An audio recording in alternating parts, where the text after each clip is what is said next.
This is the Horse Radio Network. This is episode 646 of the Dressage Radio Show, official podcast of the United States Dressage Federation, on the Horse Radio Network, brought to you by Kentucky Performance Products, Arena Saddles, Horse Report System, and Total Saddle Fit. On tonight's episode, we are highlighting authors. We're joined first by Ruth Hogan-Poulsen, who puts out a yearly training journal. And it's our pleasure to host Robert Dover, whose book, The Gates to Brilliance, has been recently released. We will follow that up with a great trainer tip from Megan McIsaac.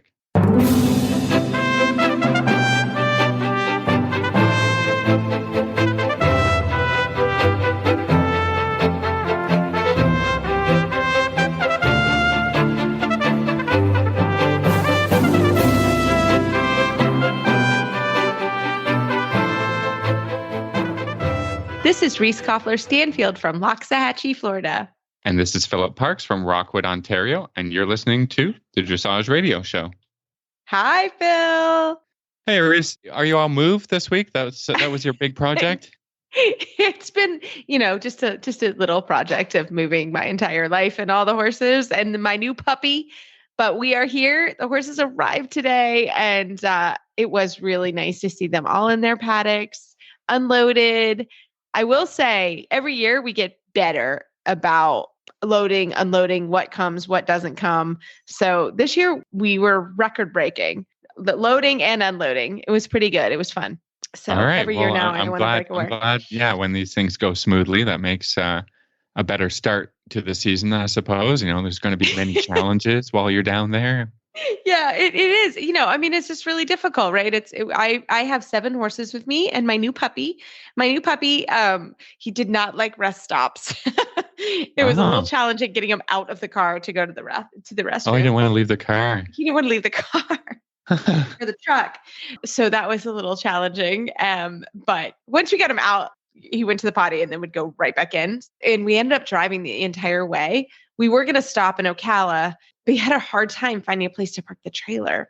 So I got mad and I was like, that's it. We're just going to go all the way. So I was good for about an hour after that because I was mad. And then it's a solid 4 hours from Ocala to Wellington. So it's pretty far. So yeah. The anger only provided you with an hour's worth of energy. Yeah, an hour. And I was mad because we would have been an hour further down the road. You know what I'm saying? Like instead of stopping and driving around for an hour. So my plan did not work. And I normally am very organized and have a hotel, but I didn't do that this time. And because I wasn't sure how I'd be feeling, but we made it.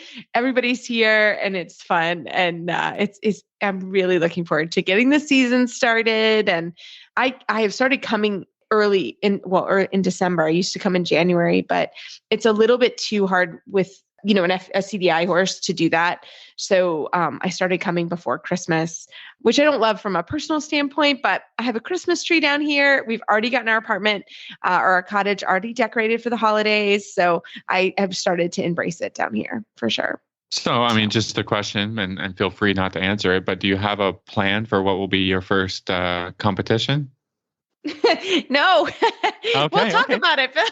No, so I don't actually have a plan yet exactly when bingo will show again for the CDIs. A little bit depends on sort of what avenue we want to go for qualifying this year. And there's actually a high performance meeting next week. So I'm going to do that meeting and then sit down with Scott Hassler, my coach, and Phil will also get rolled into this discussion, I'm sure.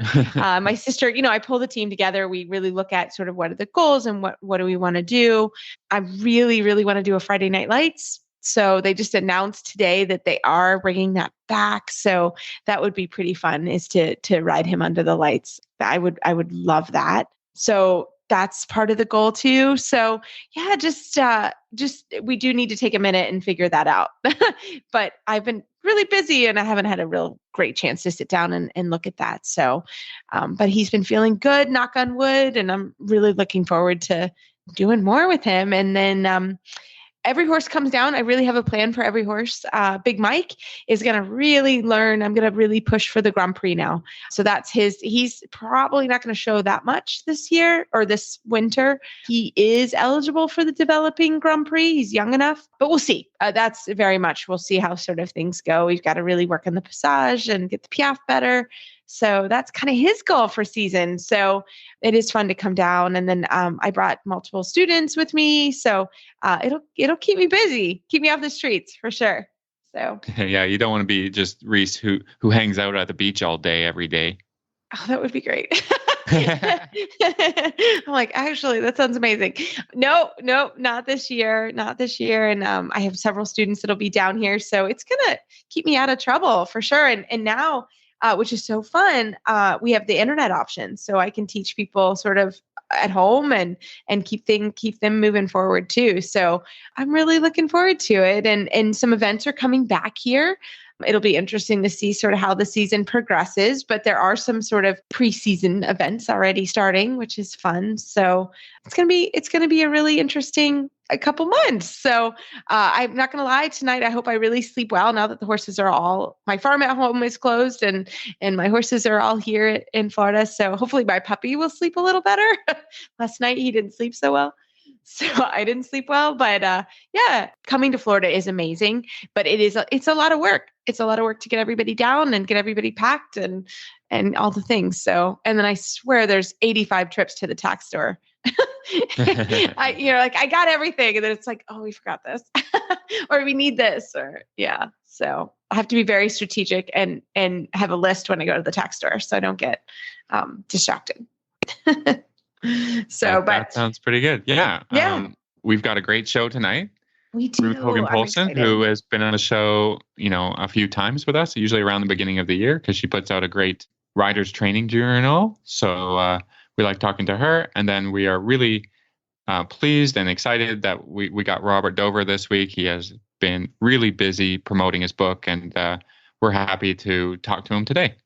Oh, I know. It was so fun. I was a little starstruck. I'm not going to lie. Every time he's so cool and he just puts you at ease. So we hope you enjoy his interview as well. So we're going to have a quick commercial break and we'll get to it. This Nutrition Minute is brought to you by Kentucky Performance Products, the company that simplifies your search for research-proven nutritional supplements at kppusa.com. Have you heard of Saccharomyces boulardii? It's a yeast, a type of probiotic. Often referred to as S. boulardii, it benefits your horse's digestive tract in several different ways. One unique property of S. boulardii is that it supports the stimulation of something called brush-border membrane enzymes that are found in the intestinal lining. These enzymes help your horse digest starches and sugars in the small intestine. When the sugars and starches are more completely digested, fewer of them escape into the hindgut where they can ferment and cause imbalances that lead to colic, diarrhea, and laminitis. Saccharomyces boulardii is found in Nalox Advanced, made by Kentucky Performance Products. Nalox Advanced contains a blend of yeast, fermentation solubles, and stomach buffers. These ingredients work together to maintain your horse's digestive tract in peak condition. Nalox Advanced is recommended for horses of all ages and stages and is fed on a daily basis. This Nutritional Minute has been brought to you by Kentucky Performance Products. You can find all of their terrific products at kppusa.com.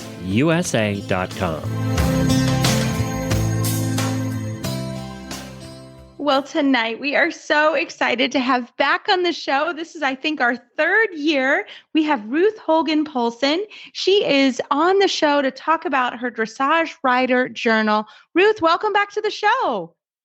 Thank you so much for having me. I enjoyed the last 2 times. I'm honored to be here. I know it's our third year, and Philip and I have been using the journal. It's awesome. We recommend it to all our students as well. And so we're also talking about amazing holiday gifts. And I think this is a great gift for your trainer, your friends, your barn mate. I don't know. What do you think? Well, I ordered a whole bunch of them for myself so I could give them to my students. And the other professional colleagues that I have in the barn are also thinking it's a great sort of inexpensive way to cover your bases and also be productive with your students. Exactly. No, I think so. So Ruth, what are you doing for the holidays? Well, I have my whole crew here. All the horses are in the barn finally.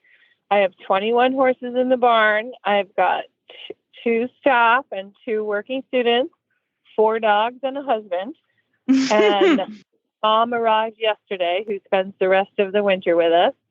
And we have a tradition. We decorated the tree last night, and on Christmas Day, the girls go to the barn and do all the chores, and then I arrive around 9:30 with breakfast and maybe some mimosas or something like this. And then we come back to the house and do our Christmas Day, and the girls are free to do what they like and go to the beach maybe or cook with me. And then I feed everybody again in the evening, and we really hunker down to just being very comfortable and pajamas at dinner and having a wonderful time all together.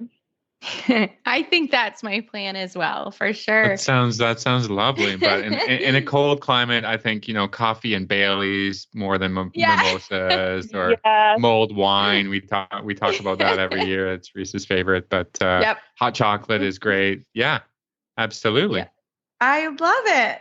Well, that's kind of my plan on Christmas as well. But I love the journal. And, we have you come on every year. And in this year, the journal has been updated. It's got some amazing exercises, doesn't it?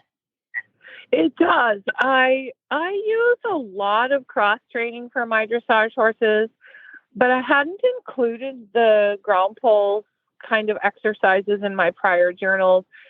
For the dressage, but I had put it in my jumper journals. And my dressage students were like, wait a second, we do those every week. Why aren't they in the journal? So I did my favorite ones that I use regularly for all ages of the horses. I think there's one every 3 or 4 weeks, which is they're sort of multitasking ground poles. So you can put them in one place and use them for numbers of different things. What I like is that you're continuing to think about improving the journals, and so it's kind of exciting when we get ours every year is to what's new in here, but the basics are always there, and it's just great to be able to sit down in January. You've got your goal setting section and maybe review last year's journal. I think it's just a great way to organize your lessons and organize your ideas and your thoughts, and also great review from previous years. Yeah, I'm curious now that you guys are on your 3rd year journal, when you guys sit down to look at your new one, be sure to go back and look at the 2 prior years, because I think and I hope that you'll be amazed and surprised and be like, oh my gosh, I wanted to do 4 tempies, but I didn't know how to do a single change. And now I'm doing my 4 tempies. Like there's big milestones in there that if you don't kind of look back objectively, you may feel like you're stuck or going slowly. But when you look back, you probably aren't. I love that thought, actually. I had that discussion with a student of mine not that long ago, actually, and we had talked about getting the journal for next year. And it also kind of made me go home and think objectively about sort of my season, and what happened and really moving forward, what I want to do. And I think that is a really important thing that we all need to do, is just take a moment of looking at the successes and looking how well you did, but also like, okay, what do I want to move forward this year? If that makes sense, as you go through the journal. I think that's so important. It sure does. And, generally as dressage riders, we get greedy about how fast we're moving and what we're doing. And we tend to compare ourselves to others too much, in my opinion. And really we're riding for ourselves. And it's the journey of training, exploring, and developing your relationship. And when you look back over the years, 1 year, 6 months, a year, 2 years, it's really astounding to me, even myself, when I have been down the center line in the Grand Prix with a difficult horse, and it was just a Vermont regular national show, and boy, it felt like the Olympics to me. But of course, when I got out of the ring, I was like, oh, this could have been better and this could have been better. But then I look back and I think, I actually brought this horse from not being able to go buy a letter without spooking to doing the Grand Prix. And that's what it's all about when you look at the big picture. Yeah, I think it's typical of my students that, might be preparing to show at the same level again next year. Typically second level is really tough for people, or, and we all want to just be doing the next level every year, right? But when you go back and you look, January year to year, and you're saying, well, I'm just preparing to do second level again. You can see what the different emphases are on the training. You can do a shoulder in, well, and then the next year to make it better, you've got to do it with, more expression or more bend, or, to be perfecting the same movement over and over again. And I think that's kind of second level, maybe fourth level. A lot of people are a little bit stuck at Pre-St. George. And then, when you have your professionals riding the same horse at Grand Prix year after year, it's great to review that year in and year out and say, yeah, okay, I'm maybe doing the same test, but I'm doing it in a real different way with a real different focus in my training and a real, I've sort of mastered a piece of it. But again, when you're doing tests, you've got to master a lot of different movements and a lot of different things about the movements. I agree. And I actually have an exact example of that. One of my students, who is usually only with me in the wintertime, had shown second level before she came to me last winter, but it wasn't beautiful. It wasn't harmonious. It wasn't correct. It was the pattern. She was able to negotiate the path of second level, but she was able to stay with me the whole summer, and we broke a bunch of more things down, and we started doing some schooling shows again at second level, and she was getting some of the same score. So she was a little disappointed at first. And I said, yes, but now look at what your focus is. Your focus is more connection, more balance, more throughness, more expression. And then it took on a whole nother idea of, yeah, it might be the same pattern, but I have so many new things I'm applying to my test riding. And it really brought more appreciation to her of how much she'd accomplished, because we were actually talking about those things now. Yeah, I think that's really super common and frustrating for people, because you can ride 2 years at the same level and possibly not see a huge difference in the scores. And there's a number of reasons for that. But again, I think the journaling is just a great way to go back and show your students, or people can review them themselves and say, okay, yeah, I was barely doing it, and now I'm working on the nuances. Yeah, that's a good word, the nuances, because when you get to the point where you're doing these little tweaks and nuances, you really are at a whole new level. No, it's so true. And what I love about the book as well is you have some exercises. You have a self-assessment, which I think is really important. You have the mind map, and you have your goals. I think you actually have some exercises that I think it's really good to sit down and maybe even say to your trainer, I'd love to schedule, if it's a yucky, winter day and you can't, can we just have a meeting? Can we do an off the horse lesson where we sit down and we do these exercises together? I think that's so important to make sure you and your trainer are on the same page. And these are some great exercises to do together. I don't think people do enough of that, because I hear a lot of people say, well, my trainer and I just aren't communicating, or we're not on the same page.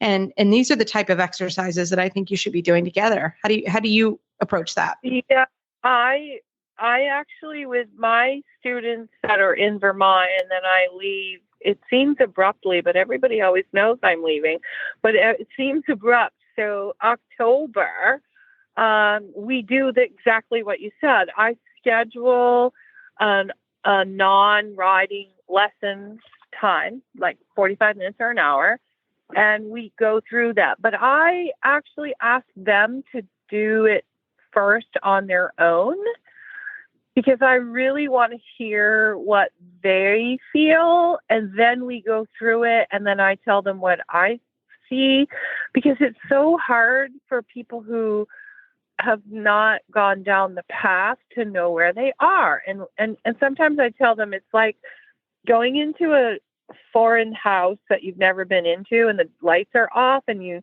know there's a light switch in the closet, so you fumble around looking, and then you find the light switch and you turn on the light. As a professional, and we've trained a lot of horses, we can see a little bit more of the future of where it needs to be, and we know where the light switch is. And when you have never found that before, it's hard to find it. And you fumble around. And then after the third or fourth time of doing the shoulder in correctly, you can turn on the light switch. You know where it is. So I like to hear from my students first. I like them to do the exercise by themselves. And then I go through the whole thing with them and say, yeah, but you're already doing that, right? So that doesn't need to be a new goal. You actually are like 3/4 of the way there of doing the correct shoulder in without letting the outside hind out. And they go, oh yeah, I figured that I can do that. So I like to hear from them first, and then we kind of go through it again. And I try to put a reality check, either more goals than they think they could accomplish, or say, well, you're still balancing the counter canter, so we're not quite ready to do a change up, but that's in a few months.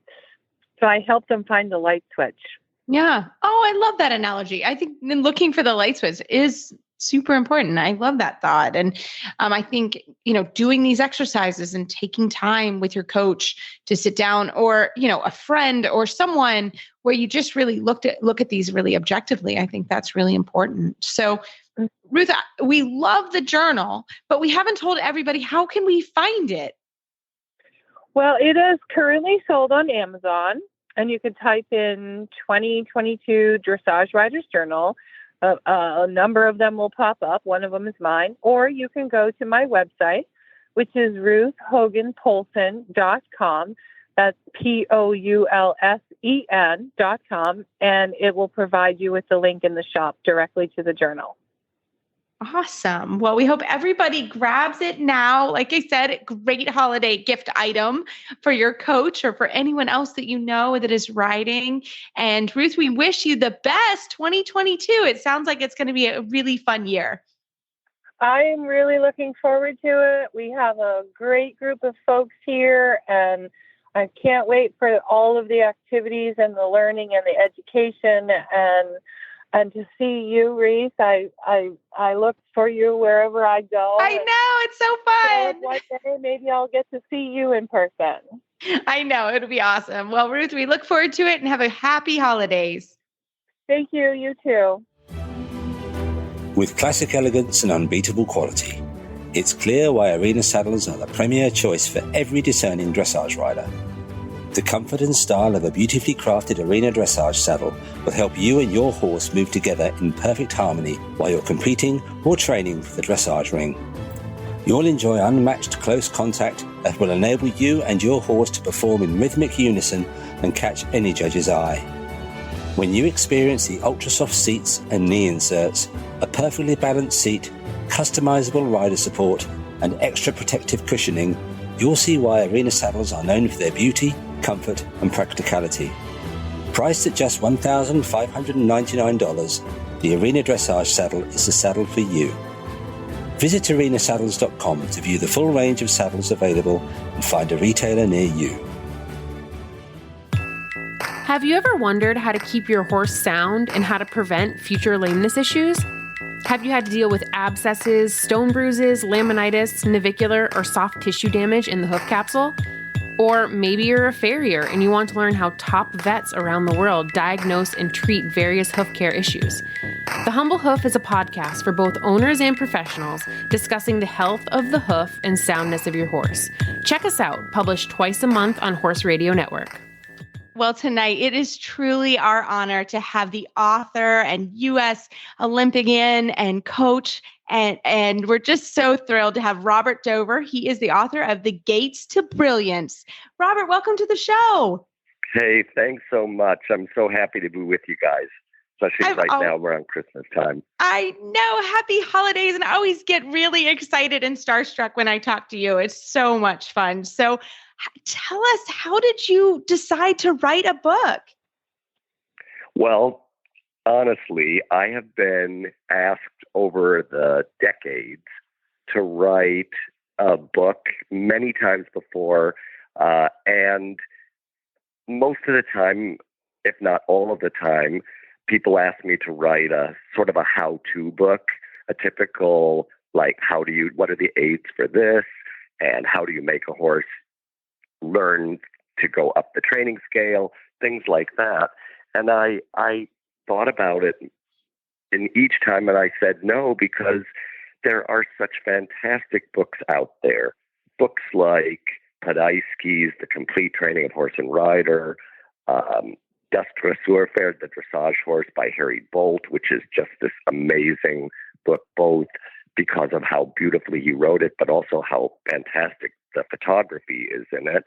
And Colonel Youngquist, the Practical Dressage Manual, all of these books that were so wonderfully written. And I just didn't feel that there was anything that I could add to those.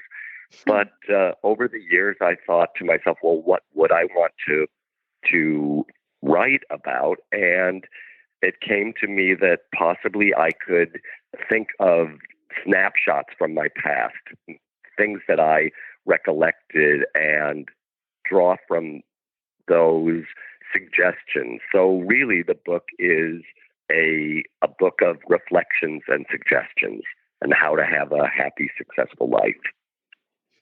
Well, you have had a lot of experience, many Olympics, either riding and then you turned into a team coach and you have a lot of really wonderful experiences that I think that it's awesome that you were able to sit down and write about that and let people a little bit into your world and into what was your career all about. Not that it's over now, but it's wonderful when people can get in the scenes or in behind the scenes and feel like they could be part of it, or that you give perspective about all these experiences. So perspective is a great word. Right. Yeah, I think that is a great word. Yeah. So maybe you can let us in a little bit as a a preview of the book. Your perspective about these things. Yeah, for sure. The thing with my book from the very beginning, the Gates to Brilliance, and is an interesting name, and I think people can draw from just the title a lot of inferences. But when they ask me why I named it that, I immediately say that when I was a youngster riding with the coach of our Olympic team, Colonel Bengt Youngquist, who had been a 5-time Olympian in fencing for Sweden and a 1-time Olympic dressage rider for Sweden. He was not only a fantastic coach and teacher, but he was a philosopher himself. And one day while I was, I'm sure, whining and complaining about how things weren't coming easily for me in a pirouette or something, he looked at me and he said, "Robert, the gates to brilliance are surrounded by a cloud of sweat and tears." And that saying has stuck with me all of these decades. And truly in his memory, I named the book The Gates to Brilliance. And the book itself is, as I said, really, for me, reflections back on moments in my life that impacted me in such a way that I thought, well, what could I share with people in order to possibly have them learn through my failures, through my issues, through things that might have happened to me, in order that maybe they wouldn't have to go through all of those themselves. And there might be something to be learned from those. So that's what I have hoped in writing the book, that it would be something that people could read that might resonate with different things in their lives. Really, truly, the book is not for horse people per se. It's a book written using the medium of the art that I chose, dressage, but to really hopefully help people by what I shared.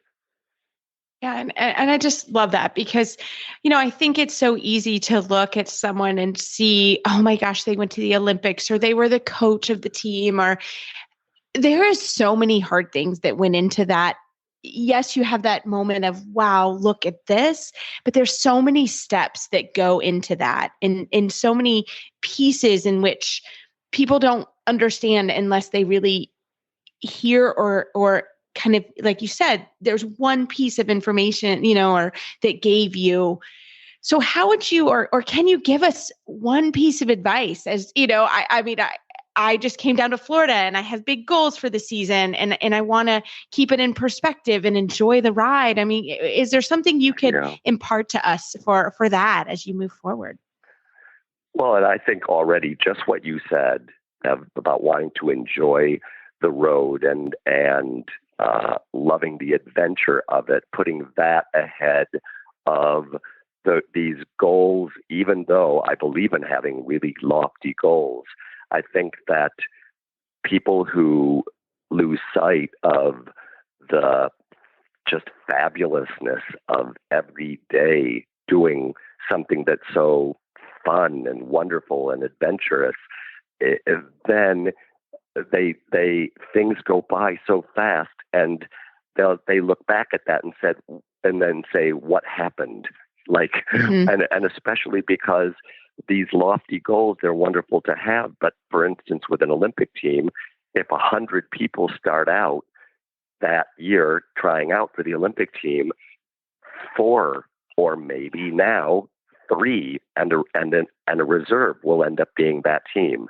And so many dreams won't be fulfilled for many, many people, but the road is still so wonderful that we get to go down with the horses and enjoy.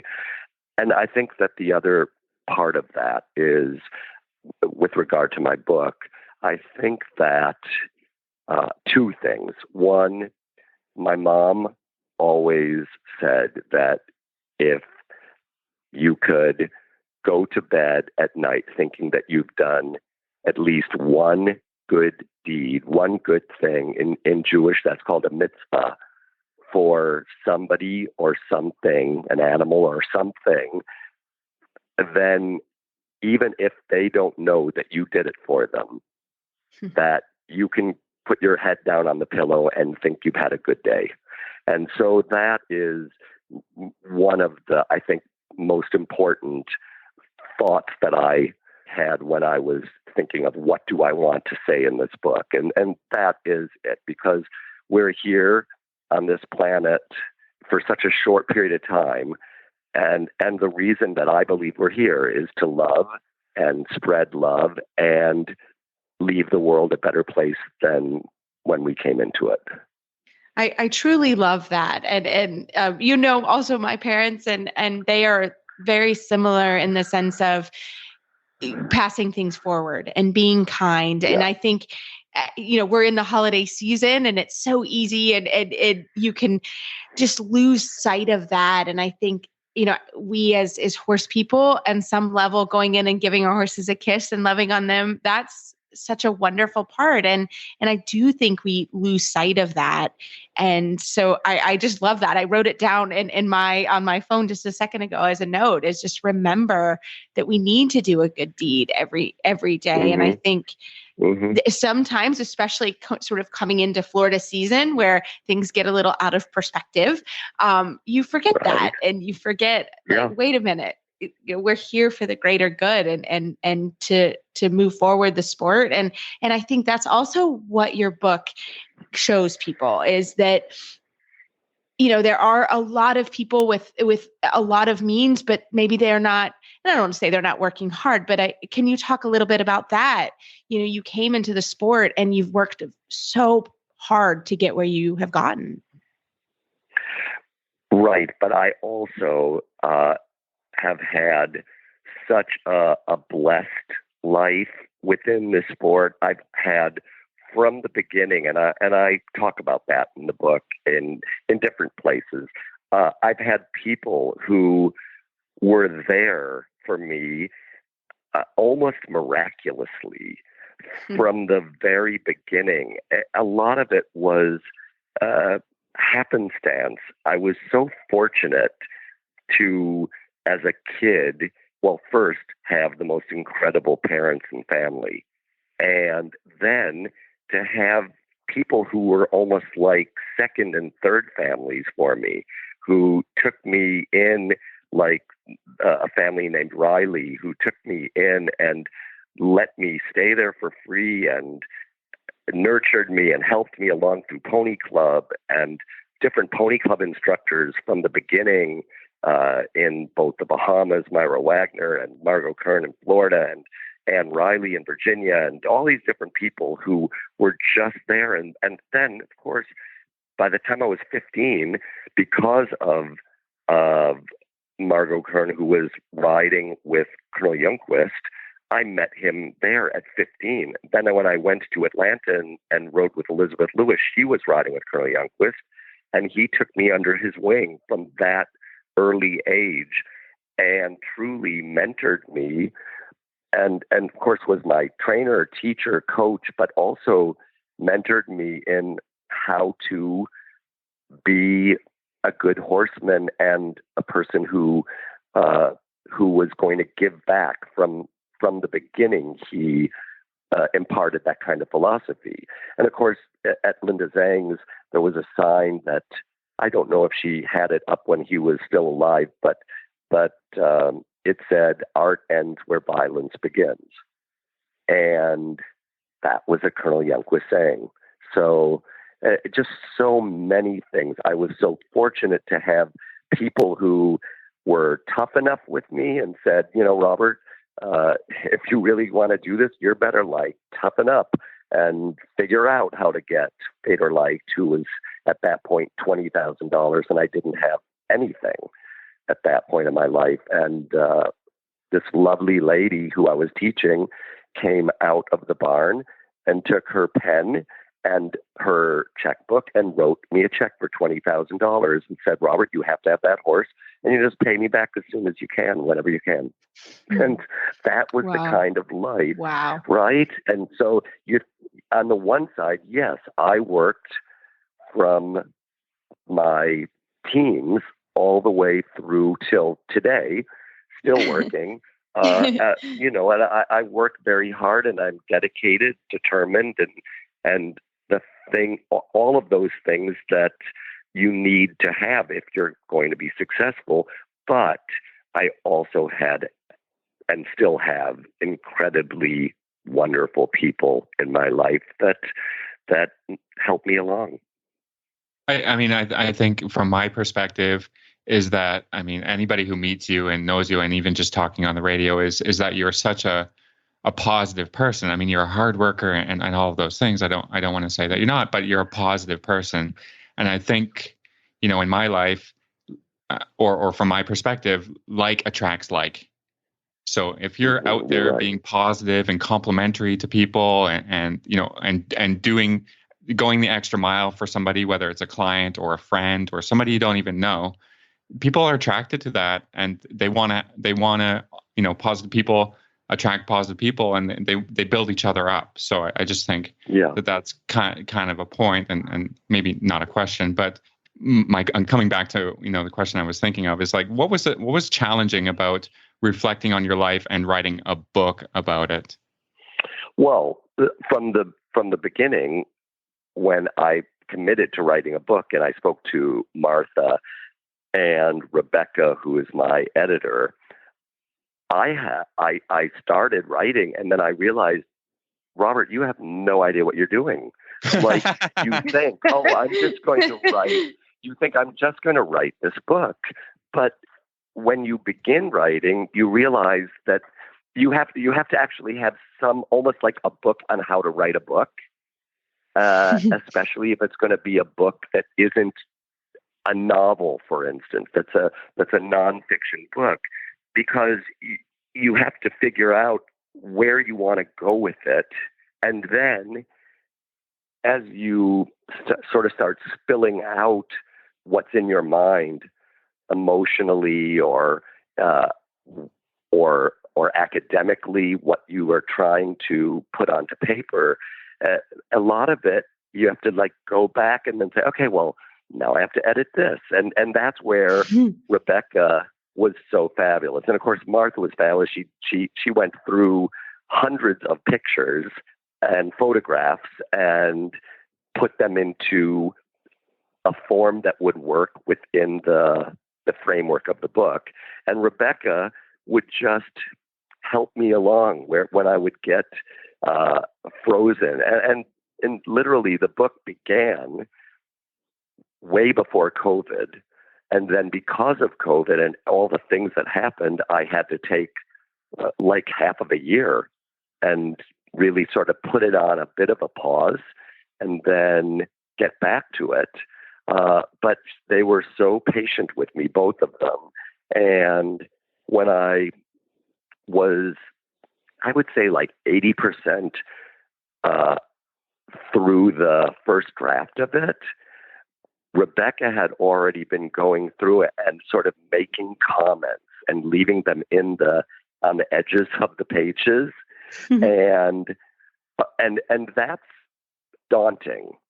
I will tell you that when you start seeing little comments and questions and things that where it says you have to fill this paragraph in with just more, wow. And the word would be just, I need more.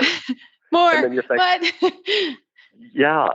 And for a moment you get defensive because you think, okay, well, wait a minute, I just spilled my guts on this whole issue, but then she would push me and nudge me and bring me along. We would talk about things and she would help me to fill in these blank spaces. So it was just a really wonderful process in the end. Not only because when you start to write a book like that and you don't know the person at all that's going to help you to edit it, it's a little bit scary because you don't know, as you're putting these words down on a paper, whether you're going to be judged by. It's a very personal experience. Oh, of course. Yeah, I've never, written a book or had that experience. So it makes total sense. Like you said, you're spilling your guts out here that would be very difficult. Kind of like getting your personal journal edited, afterwards or something like that. Yeah. Think of that, having your diary being read and then having them say, okay, well, this is okay, but I need even more. Commenting on your diary. Yeah. Yes. Yeah. I mean, it was painful enough. You really want, you need me to like start crying more. Yeah. But in the end, it was great. I mean, she was great. And so sort of willing to go along with any direction that I was taking the book in. And it was, in the end, very cathartic for me. And while I hoped and still hope that it resonates with people, horsey or non-horsey, and that it finds its way into as many readers' hands as possible, the process of it already was very fulfilling for me. By the time I finished, I thought, you know what? I'm proud of the book. And what even made me more proud was that my brother helped me by editing, well, especially the chapters that had to do with my childhood and my family.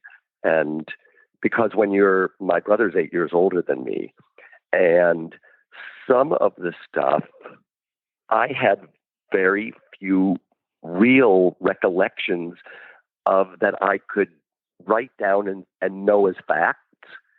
So my brother read everything and said, okay, well, that wasn't exactly the way that was.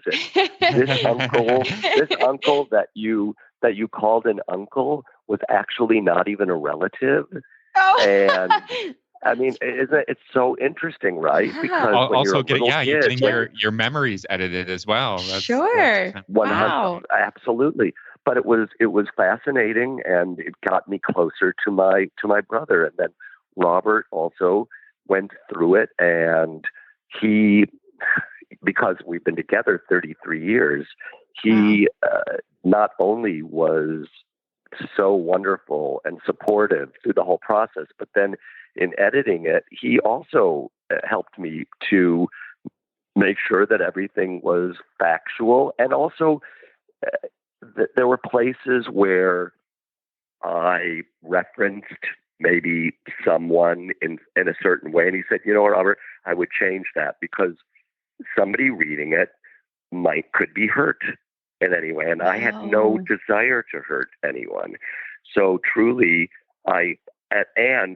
when Robert brought that to my attention, I contacted my editor and I said, listen, when you read it through and when you're editing it through for the 4th time or 20th time, I want to make sure that you take into consideration that I want to tell my story, even the places that were hard. But if a person is referenced in order to explain something or for people to understand what I went through, then I want names to be withheld, possibly even genders changed. And so my story is my story, and that which I write that happened to me did happen to me. However, I've tried to ensure that nobody alive is going to read it and then feel like that I've mistreated them in my book, or viewed in a negative light. And yeah, I mean, I can understand that. I mean, it's just all about perspective, and that was your perspective, right. But maybe they had a differing one, and you don't want a conflict out there in the world. Listen, there's so much anyway, and with me, of course, I'm very outspoken.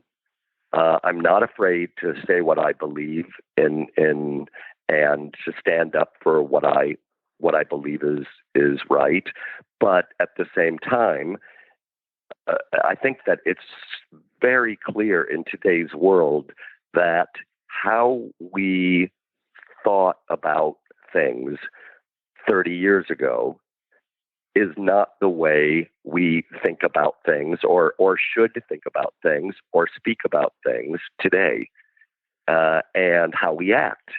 Mm-hmm. How we acted 30 or 40 years ago would, in many ways, just be inappropriate today, right? And think about what the Me Too movement and what safe sport, because of Nassar, has changed, how it's changed so many things, right?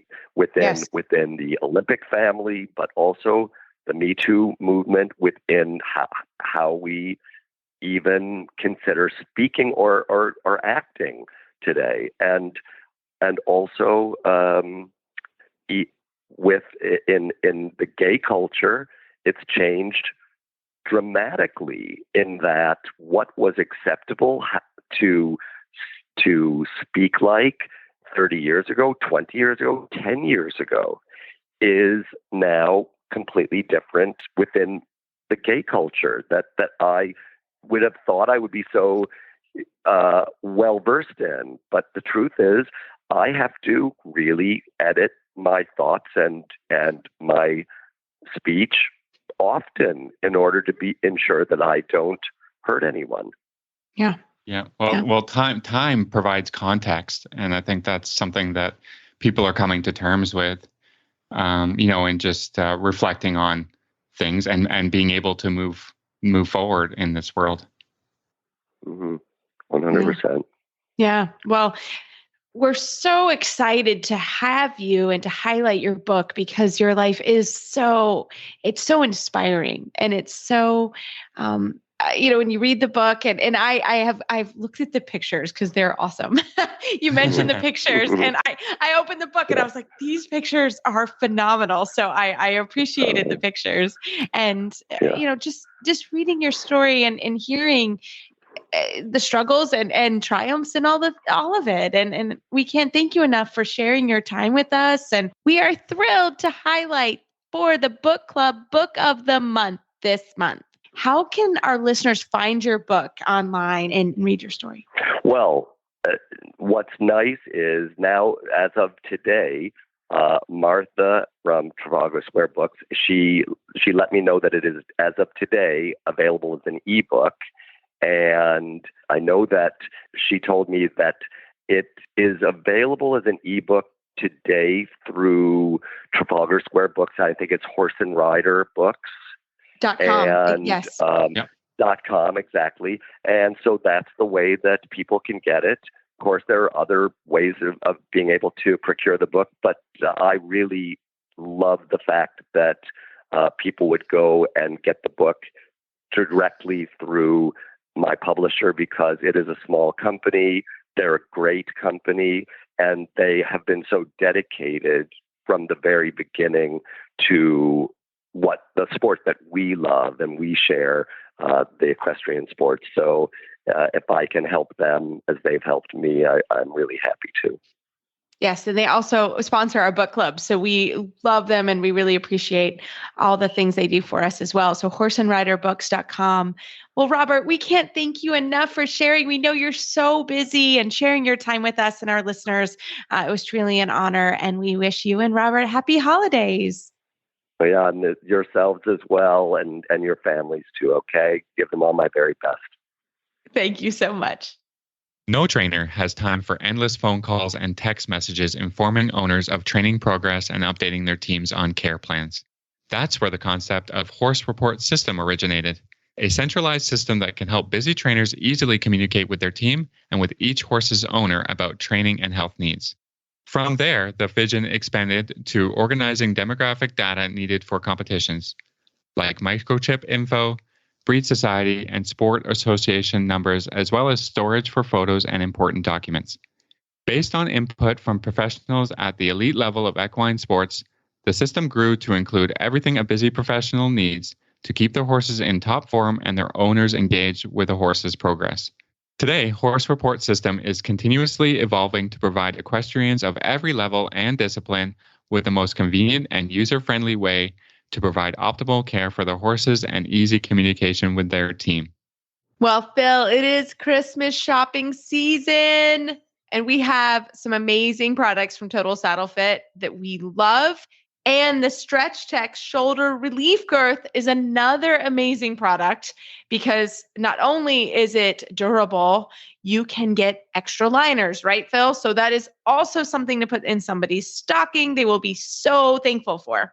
If your horse has a stocking, that's the best gift for them because, it really keeps your saddle in place. It really allows the shoulder freedom that you're looking for in your dressage tests. So, help out your horse, get him a Stretch Tech shoulder relief girth. Oh, it's fantastic. And all the products from Justin at Total Saddle Fit would be great. I'm sure they do gift cards. If you don't know exactly what size your horses or what size stirrup you need, they would also be a great gift. So great gifts for the holidays. We highly recommend them. We use them.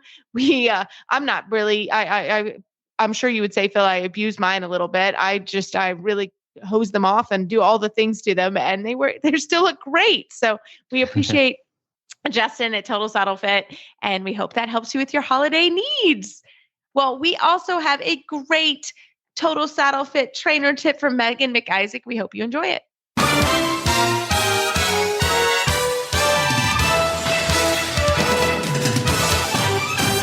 This week's dressage training tip is brought to you by Total Saddle Fit, home of the shoulder relief girth at totalsaddlefit.com. Well, for this week's Total Saddle Fit tip of the week, we have USDF certified instructor Megan McIsaac on the line. Welcome, Megan. Hey, you guys. Thank you for having me on. I love talking to you. We love having you. And we were thinking it's been about a year, which is far too long since we've had you on the show. And you do the best tips. So what do you have for us this week? Well, this week, I had someone ask me about giving their horse the winter off. And my answer is absolutely don't do it.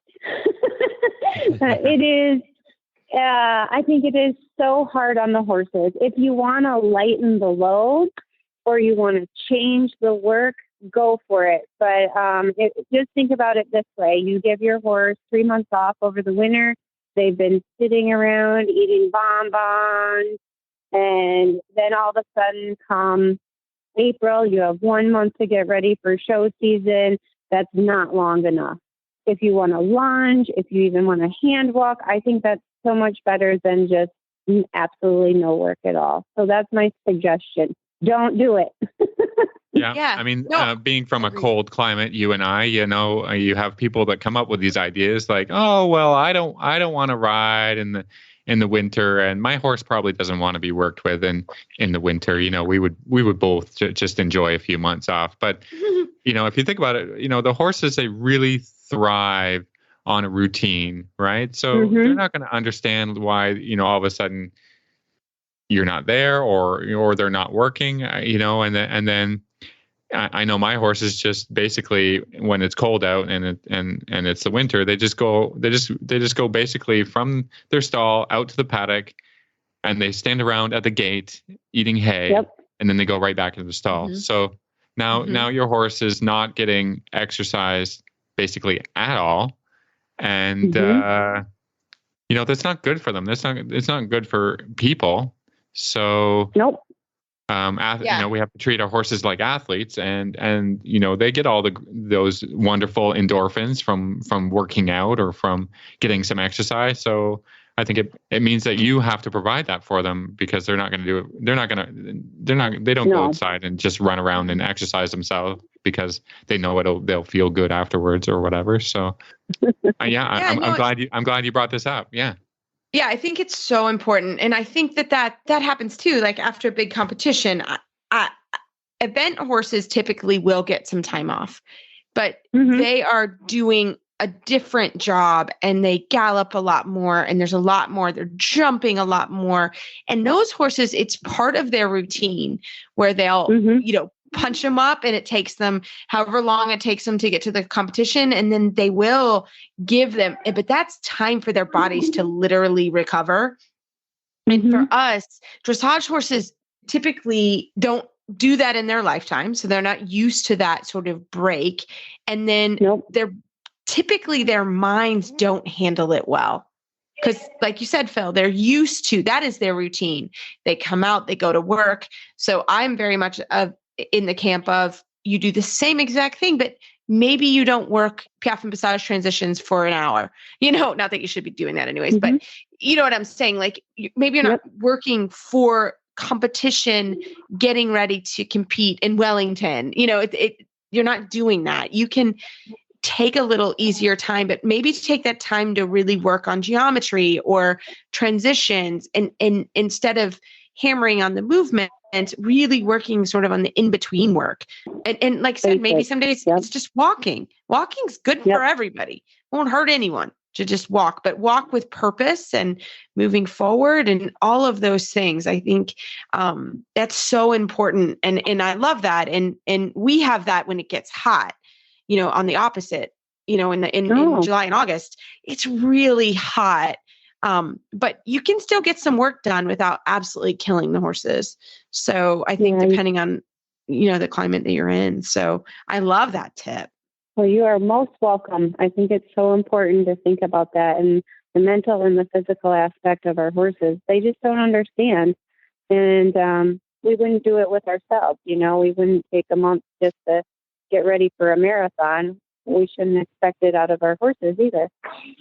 It's just that much longer to get us back into work. It's just our routine. So once they get used to that sedentary lifestyle, they're going to be resentful, just like we are. I'd be like, yeah, I want to stay on the couch. No, I think the routine is so important.